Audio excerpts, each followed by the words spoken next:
I never meant to fall for her, but the way she looked at me made pretending impossible.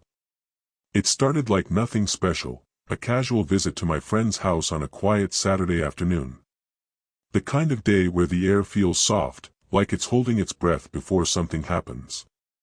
His home sat at the end of a narrow street, shaded by old maple trees. The screen door creaked when I pushed it open, and the faint smell of coffee drifted out, mixing with the warmth of something baking. It felt lived in, comfortable, like every corner held a memory that someone cared about. Then I heard her voice. Low, calm, with a touch of humor that made you listen a little closer. "Is that you, Josh?" she called from the kitchen. Before I could answer, she appeared in the doorway, wiping her hands on a towel, sunlight brushing against her shoulder. She wasn't what I expected. Not glamorous, not trying to be. But there was a quiet confidence in the way she carried herself, the kind that comes from knowing exactly who you are. Her hair was pinned loosely, a few strands catching the light. And when she smiled, there was something playful behind it, like she'd already read my thoughts before I even spoke. "You must be the polite one he talks about," she said, and her lips curved into that kind of smirk that isn't quite teasing, more like she's testing your composure. I managed a small laugh, said something forgettable. But my mind wasn't keeping up. All I could focus on was the way her eyes lingered a second too long, curious, assessing, almost kind. She reached out briefly, touched my arm as she passed to grab something from the counter. Just a light, friendly touch, but it sent a ripple through me I couldn't explain. It wasn't attraction, not yet. More like awareness. The sudden realization that a person can shift the atmosphere of a room without saying a word. When my friend came down the stairs, the spell broke. We joked, played music, talked about nothing. But every so often, I'd catch a glimpse of her moving through the kitchen, her silhouette framed by the window, her laughter soft and unguarded. That night, after I got home, I couldn't stop thinking about her smirk. Not because it was flirtatious, but because it felt like she knew something I didn't. Something about timing, about restraint, about how some stories begin long before either person admits it. The next time I saw her, it wasn't planned. I'd stopped by again to help my friend with a group project, the kind that mostly turns into wasted hours, half-done work, and takeout boxes scattered across the table. The house felt different that day. Warmer, quieter. Sunlight spilled through the kitchen window, spreading across the tiled floor in soft patches of gold. I could hear the faint hum of a song coming from a small speaker, something soulful, slow, like background music for a lazy Sunday. She was there, sleeves rolled up, hair tied loosely behind her neck, focused on slicing fruit at the counter. There was something effortless about her, the rhythm in her movements, the calmness in her face. It wasn't just that she was beautiful, it was that she seemed unrushed. Like she had no need to impress anyone. When she noticed me, she smiled, that same knowing curve of her lips. "Back again? You boys must be running out of excuses." I laughed, leaning on the doorway. "We're pretending to study. It's a good system." She raised an eyebrow, playful. "Pretending can be fun. But only if you're good at it." Her voice carried a teasing confidence, and for a second, I forgot how to respond. Then came the moment, that brief, electric pause that changes everything without meaning to. I reached past her to grab a napkin from the counter, and as I did, she turned. Our eyes met, close enough that I could see the faint line of a smile tug at the corner of her mouth. "Careful," she said softly, still smiling, "you're too young to be this charming." And then, the smirk. Small, but impossible to ignore. Before I could say a word, she added under her breath, almost like a secret meant only for herself, "That makes it fun." It wasn't what she said. It was how she said it, light, amused, yet carrying something underneath. Something that didn't quite belong in daylight. The air felt heavier after that, though nothing had really happened. Just words. Just a look. But when I left the kitchen, I realized I hadn't taken a full breath since she'd smiled. That night, I told myself it meant nothing, that she was just being kind, playful, teasing the way older people sometimes do with younger ones.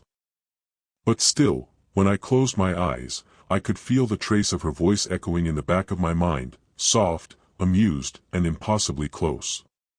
It was one of those nights that stretched longer than it should have. My friend had fallen asleep on the couch, the TV still glowing softly in the dark. I was about to leave when I noticed the light still on in the kitchen, a warm, golden pool spilling into the hallway. She was there, leaning against the counter, barefoot, a mug of tea cupped between her hands. The air smelled faintly of chamomile and rain from the open window. When she saw me, she smiled, quiet, almost tired. "Couldn't sleep?" she asked. I shrugged. "Guess not." She gestured to the chair across from her. "Then sit. I could use the company." I hesitated for a moment, it felt too intimate somehow, too personal, but I sat anyway. The silence between us wasn't awkward, just aware. Outside, a few raindrops began to tap softly against the windowpane, steady and slow. We started with small talk. Movies, music, the kind of safe topics you hide behind when you're not sure what you're allowed to say. But slowly, our words wandered deeper, about people we'd lost touch with, the strange fear of not knowing what's next. She listened with the kind of attention that makes you feel seen, really seen. When I said, half joking, "Sometimes I feel like I'm in between everything," she didn't laugh. She just looked at me for a long moment, her expression soft. "You'll learn," she said finally, her voice low, "that never really goes away. You just get better at pretending it does." Something in the way she said it, steady, unguarded, made me realize how much she carried behind that calm smile. I wanted to ask more, but I didn't. Instead, I watched her trace her thumb along the rim of her cup, her eyes distant. When I spoke again, it was barely a whisper. "You sound like someone who's been through a lot." She met my gaze, not offended, not defensive, just honest. "We all have. Some of us just hide it better." Then, without thinking, she reached across the counter and placed her hand lightly over mine. It was such a small gesture, gentle, steady, but I felt it everywhere. "Don't lose that curiosity," she said softly. "It's rare." Her hand lingered a second longer than it should have, then withdrew, leaving warmth behind. For a moment, I didn't want to move, or speak, or even breathe. I just sat there, wondering how a single touch could feel like both comfort and a quiet beginning. It's strange how quickly something ordinary can start to feel charged. A glance. A shared laugh. Even silence begins to sound different when you know it holds meaning. Over the next few weeks, I found excuses to stop by, helping my friend study, fixing his bike, even pretending to forget my charger. I told myself it wasn't about her. But every time I walked into that house, my attention found her before anything else. That afternoon, the sky was heavy with gray clouds. She'd just come back from the market, 2 paper bags balanced in her arms. My friend wasn't home yet, so I offered to help carry them in. "Thanks," she said, brushing a damp strand of hair from her cheek. "You always show up at the right time." Her tone was casual, but there was something behind it, a softness, or maybe a question. I wasn't sure. Inside, the air smelled of rain and citrus. We unpacked the groceries side by side, bumping elbows, laughing quietly when we reached for the same item. Once, our fingers touched over a carton of milk, just for a heartbeat, and the whole room seemed to still. She didn't pull away immediately. Neither did I. Just a brief pause, long enough to feel the warmth of her skin against mine, before she cleared her throat lightly and went back to arranging the counter. Then the rain started, steady, rhythmic, almost like background music. We moved to the porch, watching the downpour together. The roof hummed softly above us, the world outside blurred in silver streaks. We stood there, close enough that I could feel the faint brush of her sleeve against my arm. She sipped from her coffee and said quietly, you notice things most people miss. I turned to her, surprised. What do you mean? She smiled without looking at me. You listen when people talk. You look at things like they still matter. That's rare. The compliment shouldn't have hit as deeply as it did, but it did. I wanted to tell her she was wrong, that I only noticed because it was her. But I didn't. We stayed like that for a while, two silhouettes framed by the rain, saying nothing, doing nothing, just sharing the same small space of quiet. And when our hands brushed again, neither of us moved away. We didn't have to say anything. The silence between us had already learned to speak for itself. For a while, I tried to avoid her. Not because I wanted to, but because it was getting harder to act normal. Every glance, every half-smile carried weight, and I didn't trust myself to read it right. So I stopped visiting for a couple of weeks. I told my friend I was busy, buried in assignments, caught up with work. The truth was simpler, I needed distance. Space to clear my head. But distance has a funny way of magnifying things. I still thought about her when I heard certain songs, when the rain hit my window the same way it did that afternoon on her porch. And just when I'd convinced myself it was fading, my phone buzzed. Her message, you disappeared. Did I scare you off? My heart actually skipped.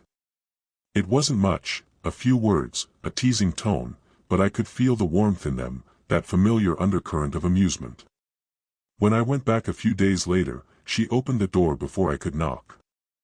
Her expression was calm, but her eyes betrayed her, a flash of something like relief, maybe curiosity. You made it, she said softly.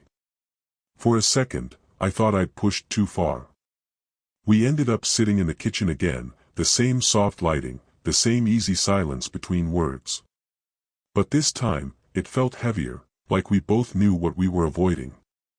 I wasn't avoiding you, I said finally, even though we both knew I was. I just thought maybe I was reading things wrong. She exhaled slowly, tracing the rim of her mug with her finger. You weren't. Then she looked up, her voice quieter. But that doesn't mean we should keep reading. There it was, honesty, sharp and gentle all at once. I don't want to make things complicated, she added. You remind me what it's like to be seen again. That's all this is. I wanted to believe her. But when our eyes met, the truth was there, deeper, harder to name. I think about you, I said, before I could stop myself. Her breath caught, almost imperceptibly. Then she smiled, a small, sad kind of smile. Then we both have a problem. The words hung between us, fragile as glass. Neither of us moved. Neither of us needed to. We both understood, some boundaries aren't drawn to protect you. They're drawn to remind you what you can't forget. It happened on a quiet evening that wasn't meant to be anything special. Just a movie night, casual, harmless. My friend had invited a few people over, but by the end of the night, everyone had gone home early. He was upstairs, half asleep, mumbling something about finishing the film tomorrow. That left just the two of us. The house had that late-hour stillness, the kind where even the smallest sound feels loud. The TV screen flickered across the room, washing everything in soft, shifting light. She sat on the couch beside me, a blanket draped loosely across her lap, her bare feet tucked beneath her. Neither of us said much. We didn't need to. The quiet had become its own kind of language. I could feel the warmth of her shoulder a few inches from mine. Every time she moved, I caught the faint scent of her shampoo, clean, calm, familiar now. I tried to focus on the movie, but my attention kept wandering, to the way her fingers played absently with the edge of the blanket, to the rhythm of her breathing. At one point, she shifted closer, just slightly, enough that our knees brushed. It wasn't intentional. Or maybe it was. I couldn't tell anymore. I didn't pull away. The moment stretched, slow and deliberate. The kind of silence that hums in your chest, where every heartbeat feels like it's echoing out loud. Her hand rested near mine on the couch, close enough that our fingers almost touched. Almost. I glanced at her. She was already looking at me. For a second, I forgot how to breathe. There was no sound except the soft murmur of the movie, the steady pulse of rain against the window, and the quiet thrum of something we hadn't dared to name. Then she whispered, barely audible, "We can't." It wasn't sharp. It wasn't a rejection. It sounded more like a plea, for control, for sense, for safety in the middle of something we both felt slipping. I nodded, though every part of me wanted to do the opposite. We stayed there anyway, still, suspended in that thin line between restraint and surrender. Her hand brushed mine once more before she stood up, steadying herself with a quiet breath. "I should get some sleep," she said softly. And just like that, the moment folded into the quiet again, nothing said, nothing done, but everything understood. That night, when I left, the air outside felt heavier, the kind that clings to your skin. Because I knew now, the hardest part wasn't resisting what almost happened. It was knowing it could, and choosing not to let it. The morning I left came quietly. No dramatic music, no sudden confessions, just that gray stillness before sunrise, when the world feels half awake and softer than usual. My suitcase was by the door. My friend was still asleep upstairs. I'd gotten the job offer I'd been hoping for, a fresh start in another city, miles away from this house and everything it had quietly become for me. She knew I was leaving. She'd texted the night before, "Be up early. I want to say goodbye." And she was, standing on the porch when I stepped outside, her arms folded against the chill. The morning air was cold enough to see our breath. She looked different in the soft light, no makeup, hair loose around her face, a hint of sleep still in her eyes. "Big day," she said with a faint smile. "Yeah." My voice came out quieter than I intended. "Didn't expect you'd wake up this early." She laughed softly. "Mothers don't sleep much. Even when it's not their kid leaving." For a second, I didn't know what to say. The honesty in her words caught me off guard. I wanted to tell her how much she'd come to mean to me, how her calm, her warmth, her quiet understanding had changed something I didn't even realize needed changing. But instead, I just said, "Thank you, for everything." She stepped closer, eyes searching mine. "Don't thank me. Just promise me one thing, don't let the world make you smaller." "I'll try," I said. Then, almost without thinking, she reached up to straighten the collar of my jacket. Her hands lingered a little too long, fingertips brushing lightly against my neck. I could feel my pulse racing under her touch. "You'll forget me soon," I tried to joke, though my voice trembled slightly. She smiled, that same teasing, knowing smirk that started it all. "That's not how this kind of thing works," she whispered. And before I could respond, she leaned forward and pressed a soft kiss against my cheek. It wasn't romantic in the obvious sense, it was gentler, quieter. But it carried everything we hadn't said. When I turned to leave, she didn't call out or wave. She just stood there, arms folded, watching, the morning light spilling across her face. As I walked down the street, I found myself smiling. Not because it ended the way I wanted, but because it ended the way it needed to. Some stories don't need promises or labels. Just a heartbeat you never stop hearing. If this story stayed with you, if you felt that quiet ache, that heartbeat that lingers after goodbye, take a moment to like this video, subscribe, and share it with someone who believes in slow burn love stories too. Because sometimes, the gentlest stories are the ones that remind us, love doesn't always have to be loud to be unforgettable.